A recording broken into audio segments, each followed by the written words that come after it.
Hello and welcome to a new video. If you are new here, my name is Rocky. I am an actor and I make videos about theatre life, but also life in general. Today I'm going to be talking about side jobs or pay the bills jobs for actors and performers while you're out of work or while you're auditioning.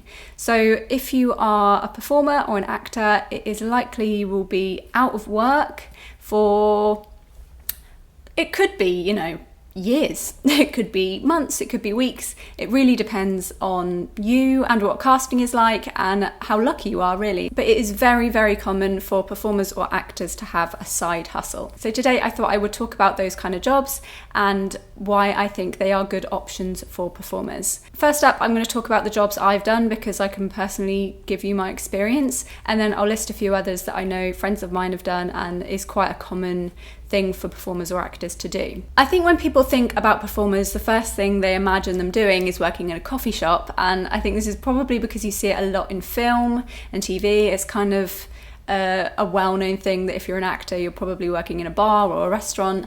So that is obviously an option. That is definitely something you can do. And when I moved to London, that was the first thing I did. For me, it was the easiest job to get in a short space of time. And it meant that I could just walk around my local area and pop my CV into pubs. And I got a job in a pub and I worked there for, I think, maybe 3 to 6 months. I really can't remember, but restaurants, bars, and those kind of things for me is something that I really didn't like. It didn't fill me with joy and I walked away feeling sad most of the time. Now, some people absolutely love working in these kind of jobs because you get to talk to people. It's the kind of job you can go in, do your work and go home and not worry about. But for me, it wasn't something that made me feel great at the end of the day. And I think finding a side hustle that really empowers you and is something you enjoy and makes you feel valuable and useful is really, really important as a performer. You can often go into auditions and get cut over and over again, get no's over and over again. There's a lot of rejection.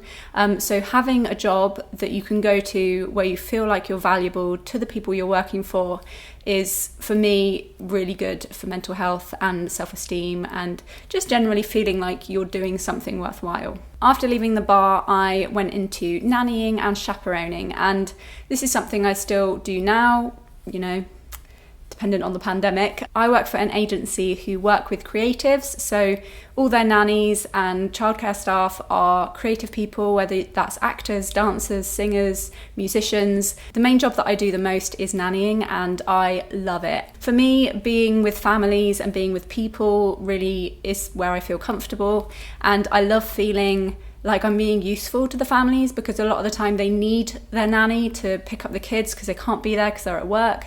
They need the nannies to take them places and to entertain them, to get their homework done. I feel like it's a really useful job and it's also fun and the kids are hilarious. They always make me laugh and I always walk away from nannying feeling positive and full of energy. And I think also because it is a job where you can't mope around and be sad and just be like, You can't be like that around children. You have to be high energy. And I think that in itself makes you feel better if you're having a down day. If you like working with children and you like working with people, that is definitely something I would recommend to everyone if it's a kind of job that you think you might enjoy, because for me it is great and I love the families I work with. Alongside that, I also do chaperoning, and chaperoning is something I've done for quite a while now, years. And it's the kind of job that pops up randomly. It's not very regular. Before I moved to London, I worked as a chaperone with YMT, and I loved working with them. That was great. And I used to do YMT myself, so it was nice to sort of be an alumni that was still involved somehow. And I also understood what it was like for them. And it was just nice to still be in the creative process, even though I wasn't actually being creative and I wasn't actually in the show or doing any creative work. It was just nice to be in a place that's familiar and also provide that kind of pastoral care to young people. With chaperoning, you can also chaperone on shows. So if there are any shows that have children in, they will need chaperones to look after them. And also if any of those shows have auditions, they will need chaperones in the audition room as well. The next job, which is quite common for performers, is teaching. And this is another thing I do. And you can do this in a variety of ways. You can work for a big company like stagecoach or perform or make believe, and you will be part of a school, and it's usually Saturdays or after school on the weekdays, and you are their teacher, so you can teach them singing, dancing, acting, whatever that school offers. You can also be a dance teacher for dance schools if you have the qualifications to teach those syllabuses, or you can teach one-on-one. So I teach singing one-on-one, and I have also taught for bigger companies. You can also do a similar thing for acting, so you can be an acting coach doing one-on-one work for monologues, for auditions, for example. Or if you wanted to do something bigger, you could run your own school or your own drama lessons if you were happy to hire out a space and take bookings and do all that kind of business side of it. And down a similar path, you could also do toddler groups and baby groups, so they could be singing or dancing, or they could also be crafts or games, those kind of things as well. And they are similar to if you were running your own classes, you would need to hire out a space and organise all of that kind of stuff. Also with education, you could work in schools, you could work as a supply teacher, which is something I do as well. And this is great because generally it is quite flexible. You can call up the agency or the school that you work with and say if you're available to work or not. As well as working as a supply teacher, you could also be a TA. So this is a little bit less flexible as far as I'm aware. I haven't worked as a TA in London, but I have back home, and it's just kind of nice to be a helping hand. Again, it's a useful, helpful kind of role. The other job I do is this, YouTube, which is known as being an influencer or a creator. I personally hate the phrase influencer, so I wouldn't call myself that. I would just call myself a YouTuber or a content creator. And this is something that I wouldn't recommend as like a full-time job, especially if you're just starting out. If it's something you enjoy doing, then definitely do it. But I wouldn't go in thinking, yeah, this is how I'm going to make my day money, because it's not that easy and it takes a really long time to build it up and a lot of work. It's like running a business of its own. So this is something I do and I get a very small amount of money from it. But yeah, I wouldn't say this is a huge earner, but it is a possibility and it is something that you can work on over time, and it could end up being a huge earner in the long run. The next thing you could do is you could work in casting. I've done a very tiny bit of casting. I covered my friend who was doing some street casting, and it was really fun. I loved doing it. It was really nice, like going out and chatting to people, and I had a great time doing it, but I haven't done a lot of work in casting at all. But you could be a runner, so the person that checks people in and takes people to the door and just sort of helps everything run smoothly.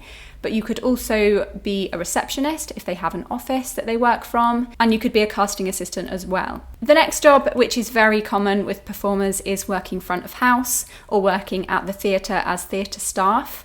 So you're still working in a theatre, you're still in the bubble, you're still networking and meeting people and hearing what's going on in the industry because you're there, you're at the theatre. And there are lots of different roles that you can do at the theatre. You could do front of house stuff, so you can do box office and ushering and working on the bar, doing the ice creams at the interval, all of that fun stuff.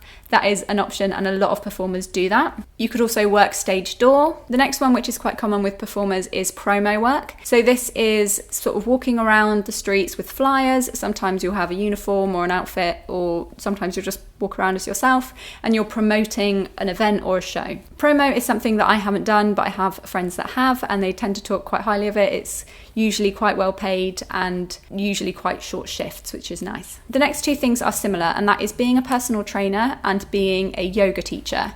So these things require training and investment in courses, and usually require a bit more work. It's like running a business. So if you are someone that feels like you'd really like to sink your teeth into something and really commit to making something work and working hard on something that is still flexible and has the potential to earn you a decent amount of money, then maybe that's something that you'd like to do. Similarly, you could start your own business, and I have my own little business. First off, I have YouTube, but I also have a showreel editing business. I'll leave that in the description below if you are a performer and need a showreel at an affordable price. But that is just a small thing I do as well on the side, and it's not uncommon for performers to have their own business that they are doing as well. So you could be a headshot photographer or a videographer, you could be a showreel editor, you could be someone that creates vocal showreels. Running a business, however small, does take effort, and it is dependent on how much time and effort you want to put into it. Again, similarly to what I said about YouTube, is I would say that they are things that It's nice to have on the side, on the back burner, but for me, I wouldn't make it my main place to put all my effort, because it takes time to build up a customer base and build up views and build up, you know, an audience and all of those things. So I wouldn't rely on that from day one, but they are lovely things to have that you can do on the side that will grow over time. And that's it. If you have any other ideas, please pop them in the comments below, because I'd like this to be as informative as possible. And if people are looking for this information, then it would be lovely to have more ideas in the comments below. If you did enjoy this video, make sure to hit the subscribe button and the notification bell so you get notified when I upload new videos. If you'd like to follow me on socials, I am RockyApplebee. And that's it. Thank you very much for watching, and I'll see you next week. Bye-bye.